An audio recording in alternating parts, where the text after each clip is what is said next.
Hai teman-teman, di video kali ini kami akan menjelaskan hasil diskusi kami mengenai topik personality.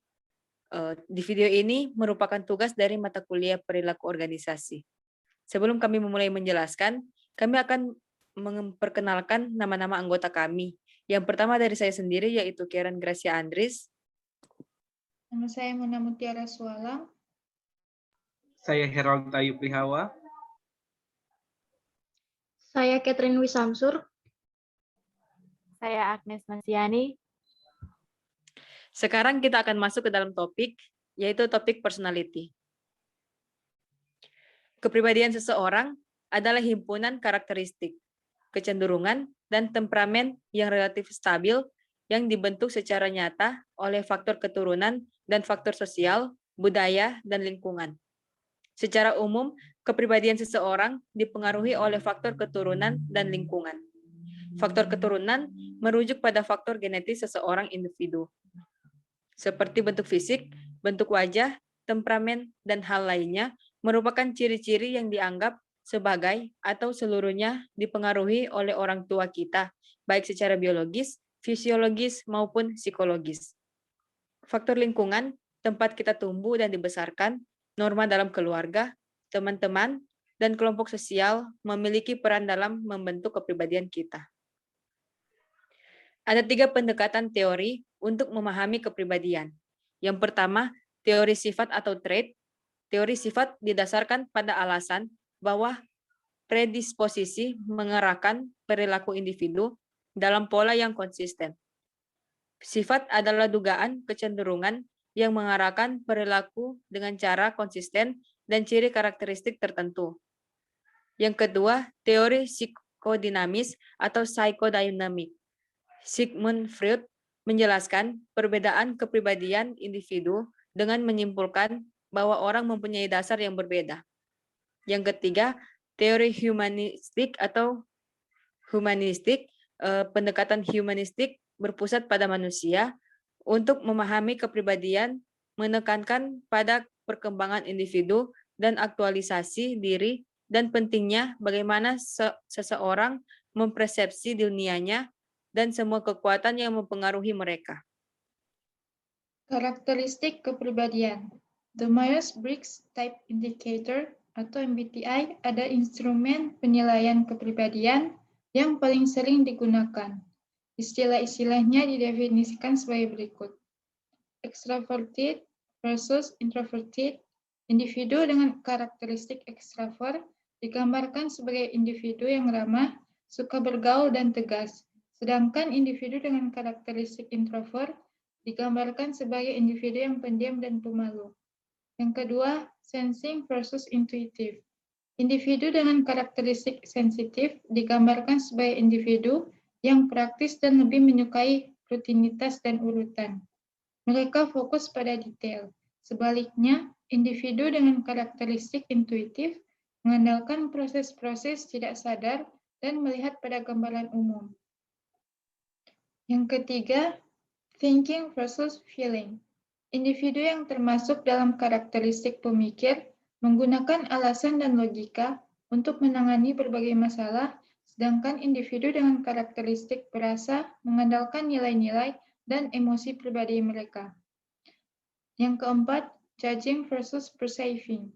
Individu yang cenderung memiliki karakteristik memahami, menginginkan kendali, dan lebih suka dunia mereka teratur dan terstruktur. Sedangkan individu dengan karakteristik menilai cenderung lebih fleksibel dan spontan. Tidak ada bukti yang jelas apakah MBTI merupakan ukuran kepribadian yang valid. Kekurangan MBTI adalah indikator ini memaksakan seseorang untuk dikategorikan sebagai satu jenis atau jenis yang lain. Berikutnya, the Big Five personality model. Yang pertama, ekstraversi. Dimensi ini mengungkapkan tingkat kenyamanan seseorang dalam berhubungan dengan individu lain. Yang kedua, mudah akur atau mudah bersepakat. Dimensi ini merujuk pada kecenderungan individu untuk patuh terhadap individu lainnya. Ketiga, sifat berhati-hati. Dimensi ini merupakan ukuran kepercayaan. Keempat, stabilitas emosi. Sering juga disebut berdasarkan kebalikannya, yaitu neurosis. Dimensi ini menilai kemampuan seseorang untuk menahan stres. Dan yang terakhir, terbuka terhadap hal-hal baru. Individu yang sangat terbuka, cenderung kreatif, ingin tahu, dan sensitif terhadap hal-hal yang bersifat seni. Banyak fakta yang kita temui juga menunjukkan bahwa individu yang dapat dipercaya, dapat diandalkan, bertanggung jawab, mampu membuat rencana, terorganisasi, pekerja keras, gigih, dan berorientasi pada prestasi cenderung memiliki prestasi kerja yang lebih tinggi dalam sebagian besar pekerjaan. Selain itu, karyawan dengan sikap berhati-hati yang tinggi cenderung memiliki pengetahuan kerja yang tinggi. Karena individu tipe ini mungkin mengarahkan upaya yang cukup besar dalam pekerjaan mereka. Untuk dimensi kepribadian lain, prediktabilitas tergantung pada kriteria prestasi kerja dan kelompok kerja. Selain menghubungkan dengan prestasi kerja, model 5 besar juga memiliki implikasi lain terhadap pekerjaan dan kehidupan. Individu yang stabilitas emosi yang tinggi lebih bahagia dibandingkan mereka yang memiliki stabilitas emosi rendah. Baiklah, selanjutnya kepribadian dan perilaku.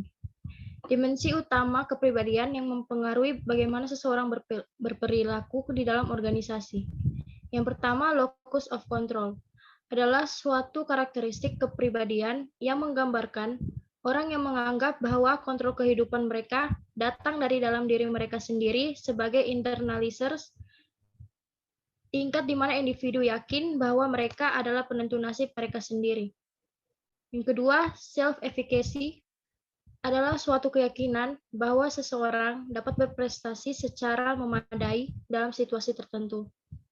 Berkaitan dengan keyakinan seseorang mengenai kompetensi dan kemampuan, bersifat karakter karena itu ditujukan untuk tugas spesifik dan dapat dilatih dan dikembangkan.